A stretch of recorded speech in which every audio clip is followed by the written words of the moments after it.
बहुत बहुत स्वागत है दोस्तों आप सभी का आज के इस लाइव सेशन में। आज हम देखेंगे क्लास 11th के पॉलिटिकल साइंस सब्जेक्ट की जो हमने सीरीज चला रखी है most important MCQ question answer की। ठीक है, तो उसी सीरीज़ में आपके जो असर्शन एंड रीज़न वाले जो क्वेश्चंस हैं यानी कि अभिकथन और कारण वाले जो प्रश्न उत्तर हैं वो सभी हम आज की इस लाइव सेशन में कवर अप करने वाले हैं, जो कि आपके एग्ज़ाम के पॉइंट ऑफ व्यू से काफ़ी इम्पोर्टेंट हैं। तो इस लाइव सेशन को अपने सभी दोस्तों के साथ जो आपके क्लासमेट्स हैं उनके साथ अभी के अभी शेयर कर दीजिए ताकि वो भी इस लाइव सेशन से जुड़ सकें और जो इम्पोर्टेंट एमसीक्यू हैं आपके अभिकथन और कारण के वो जान सकें। तो चलिए हम इस वीडियो को स्टार्ट करते हैं, लेकिन वीडियो स्टार्ट करने से पहले आपको एक चीज़ बता दें कि आपके जो अभिकथन और कारण वाले जो प्रश्न होते हैं इनसे संबंधित 4 स्टेटमेंट्स होते हैं। ठीक है, सबसे पहली क्या होती है कि पहली होगी जिसमें आपके अभिकथन कारण दोनों सही होंगे और अभिकथन कारण की सही व्याख्या भी करता होगा। दूसरी स्टेटमेंट होगी कि अभिकथन कारण दोनों सही होंगे लेकिन कारण अभिकथन की सही व्याख्या नहीं करता होगा। तीसरी स्टेटमेंट है अभिकथन सही है लेकिन कारण गलत है। और चौथी स्टेटमेंट है कि अभिकथन गलत है और कारण सही है।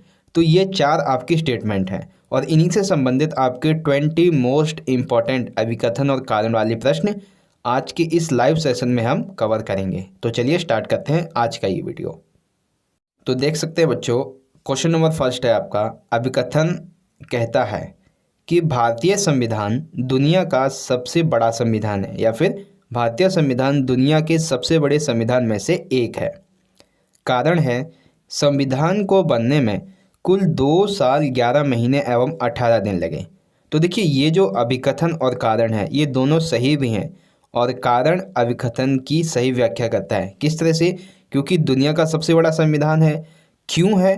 क्योंकि इस संविधान को बनने में 2 साल 11 महीने 18 दिन लगे थे, इसलिए ये दुनिया का सबसे बड़े संविधान में गिना जाता है। तो यहाँ पे क्या है कि अभिकथन और कारण दोनों सही भी हैं और कारण अभिकथन की सही व्याख्या करता है। आपका ऑप्शन फर्स्ट इसका राइट आंसर हो जाएगा। ठीक है, अब हम जो दूसरा क्वेश्चन देखेंगे उसमें ये होगा कि अभिकथन कारण जो कारण है वो अभिकथन की सही व्याख्या नहीं करता होगा। देखिए क्वेश्चन नंबर सेकंड, अंडरलाइन करते हैं एक बार इसको। हाँ, अभिकथन के अनुसार भारतीय संविधान में पहले कुल मौलिक अधिकार 7 थे लेकिन वर्तमान में 6 हैं। क्यों? क्योंकि संपत्ति का जो अधिकार था वो हट गया है।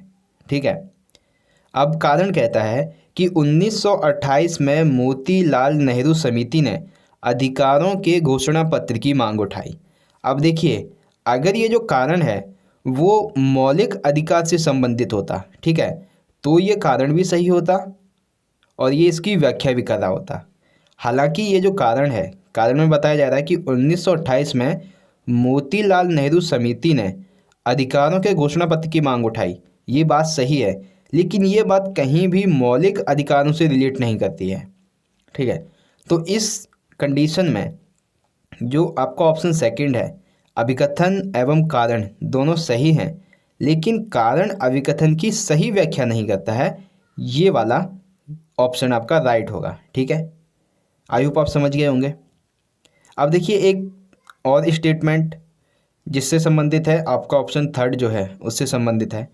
अभिकथन के अनुसार किसी बड़े भौगोलिक क्षेत्र को एक निर्वाचन क्षेत्र माना जाता है। ठीक है, कारण एक निर्वाचन क्षेत्र से कई प्रतिनिधि चुने जा सकते हैं एवं मतदाता प्रत्याशी को वोट देता है। अब देखिए, अब आपके दिमाग में आइडिया लग गया होगा कि ये जो विशेषता है वो समानुपातिक प्रतिनिधित्व की जो चुनावी प्रणाली है उसकी विशेषता है। तो अभिकथन यहाँ पे जो है वो आपका सही है कि किसी बड़े भौगोलिक क्षेत्र को एक निर्वाचन क्षेत्र माना जाता है, लेकिन कारण में एक चीज़ गलत है एक चीज़ सही है। कैसे? क्योंकि एक निर्वाचन क्षेत्र से कई प्रतिनिधि चुने जा सकते हैं, ये तो सही है, लेकिन इसमें मतदाता प्रत्याशी को वोट नहीं देता है बल्कि पार्टी को वोट देता है। मतदाता अगर प्रत्याशी को वोट देता है तो हमारी सर्वाधिक मत से जीत की प्रणाली है। ठीक है, तो इस संबंध में ऑप्शन थर्ड आपका राइट होगा कि अभिकथन सही है लेकिन कारण गलत है। तो ऑप्शन थर्ड आपका राइट आंसर होगा। अब देखिए क्वेश्चन नंबर 4 है, इसी तरह से आप 4 कर लीजिए। ठीक है, फोर्थ में बताया जा रहा है अभिकथन है स्थानीय शासन के निर्वाचित निकाय 1886 के बाद अस्तित्व में आए। कारण स्थानीय शासन के निकायों को संवैधानिक दर्जा प्रदान करने की जो सिफारिश थी वो 1989 में पीके थुंगन समिति ने की थी। तो देखिए इसमें क्या है कि कारण आपका सही है, लेकिन जो अभिकथन है वो गलत है, क्योंकि जो स्थानीय शासन के निर्वाचित निकाय थे वो 1886 के बाद अस्तित्व में नहीं आए थे, बल्कि 89 थे। ठीक है, मैं कंफर्म नहीं हूँ, लेकिन 86 नहीं था। तो इसमें क्या है कि आपका अभिकथन गलत है लेकिन कारण सही है। तो आपका ऑप्शन फोर्थ अभिकथन गलत है एवं कारण सही है, ये आपका राइट हो जाएगा। तो आई होप अभी तक के जो 4 प्रश्न मैंने आपको समझाए हैं, जिसमें आपको पता चला, पहले प्रश्न में आपको पता चला कि अभिकथन कारण दोनों सही हैं एवं कारण अभिकथन की सही व्याख्या करता है। दूसरे क्वेश्चन में आपने देखा कि अभिकथन एवं कारण दोनों सही हैं लेकिन कारण अभिकथन की सही व्याख्या नहीं करता है। तीसरे क्वेश्चन में आपने देखा कि अभिकथन सही है लेकिन कारण गलत है। और चौथे क्वेश्चन में आपने देखा कि अभिकथन गलत है लेकिन कारण सही है। ठीक है, तो ये 4 प्रश्न हुए। आई होप आपको समझ में आए होंगे। चलिए आगे बढ़ते हैं अगले प्रश्न की तरफ। तो देखिए अभिकथन के अनुसार क्या है कि राजनीतिक सिद्धांत परिस्थितियों के अनुरूप बदलाव लाने का प्रयत्न करता है। कारण राजनीतिक सिद्धांत के फलस्वरूप ही नित्य ही स्वतंत्रता एवं समानता जैसी अवधारणाओं का सतत विकास भी हुआ है।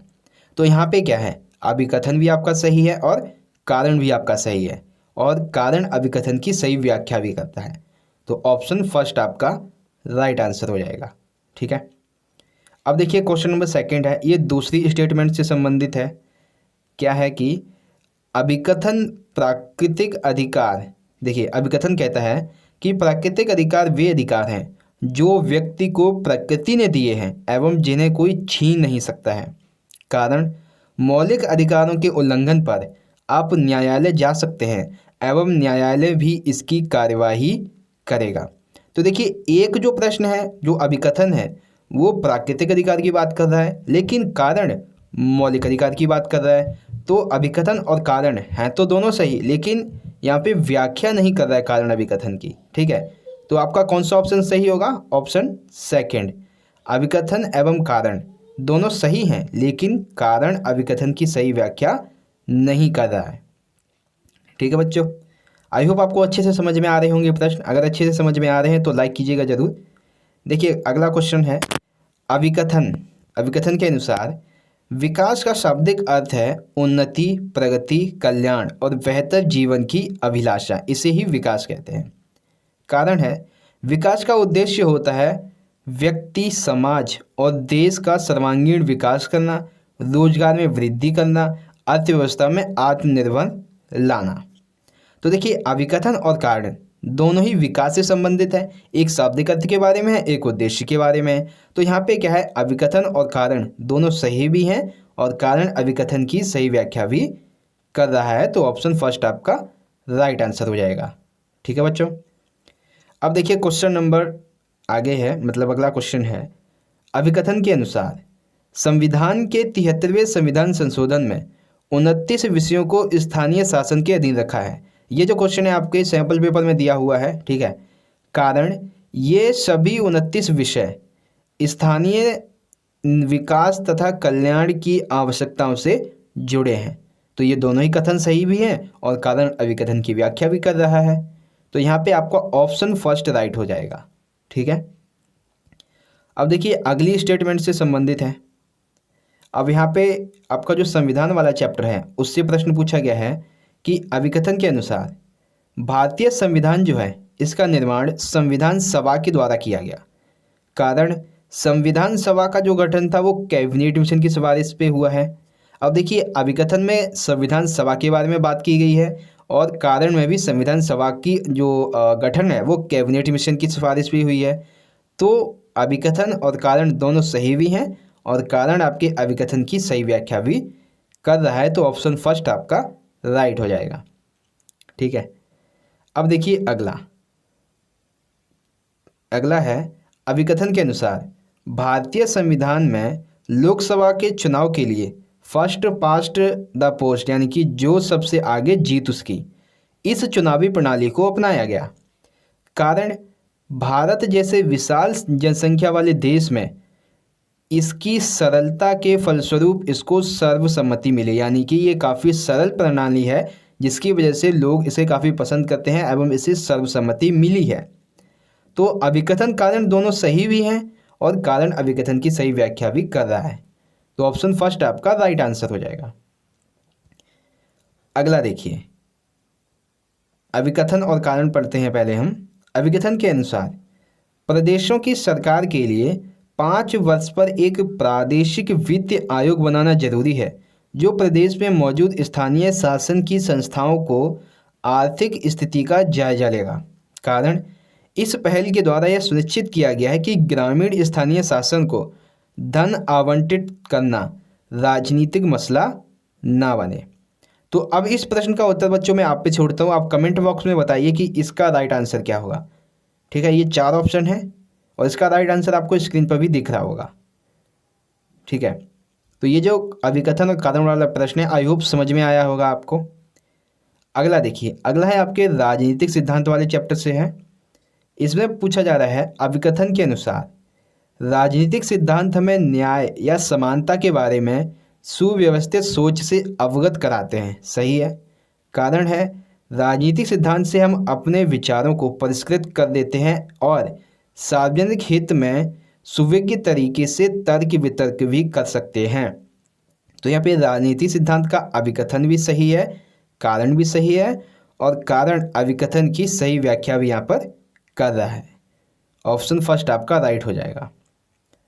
अब देखिए, एक कथन और है यहाँ पे, मतलब अगला क्वेश्चन है अभिकथन के अनुसार बुनियादी आवश्यकता पर आधारित दृष्टिकोण मानव विकास के सूचकांक से संबंधित है। ठीक है, ये जो बुनियादी आवश्यकता पर आधारित दृष्टिकोण है ये मानव विकास के सूचकांक से संबंधित है।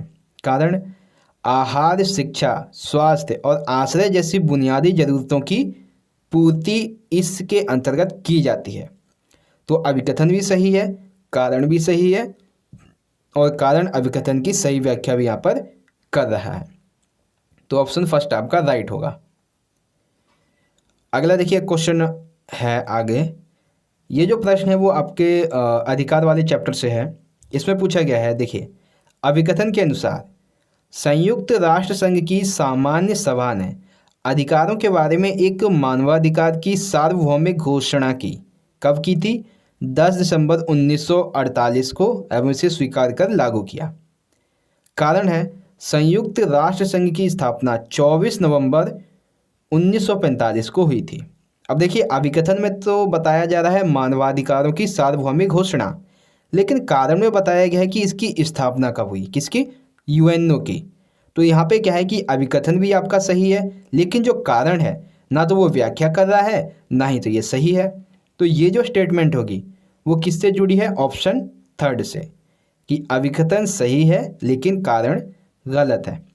अब देखिए, एक चीज़ और आपको बताऊं कि यहाँ पे मान लीजिए जो संयुक्त राष्ट्र संघ है उसकी स्थापना हुई है 24 अक्टूबर को।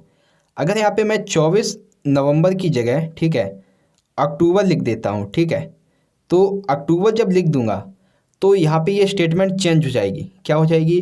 कि संयुक्त राष्ट्र संघ की स्थापना 24 अक्टूबर 1945 को हुई। ये अब कारण आपका सही हो जाएगा, लेकिन अभी भी कारण किसी भी प्रकार से अभिकथन की सही व्याख्या नहीं कर रहा है, क्योंकि इसमें मानवाधिकार की सार्वभौमिक घोषणा के बारे में बात की गई है और कारण में स्थापना की बात की गई है यूएनओ की।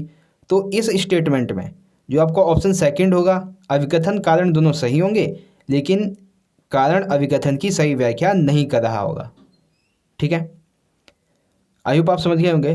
तो इसी तरह से दोस्तों आज का हमारा ये लाइव सेशन यहाँ पे ख़त्म होता है और तकरीबन 15 मिनट का वीडियो है आपका, जिसमें मैंने आपको 15 से 20 अराउंड आपके 20 प्रश्न हैं जो कि अभिकथन और कारण वाले हैं, वो मैंने आपको समझा दिए हैं। अगर बच्चों आपको ये वीडियो अच्छी लगी हो तो ज़्यादा से ज़्यादा इस वीडियो को अपने सभी दोस्तों के साथ, जो क्लासमेट्स हैं उनके साथ ज़रूर शेयर कर दीजिएगा, ताकि वो भी इस वीडियो के सभी इंपॉर्टेंट जो क्वेश्चंस हैं उसको जान सकें। तो चलिए दोस्तों, हम मिलेंगे अगली वीडियो में। तब तक के लिए आप पढ़ते रहिए, अपना ख्याल रखिए। धन्यवाद। जय हिंद, वंदे मातरम।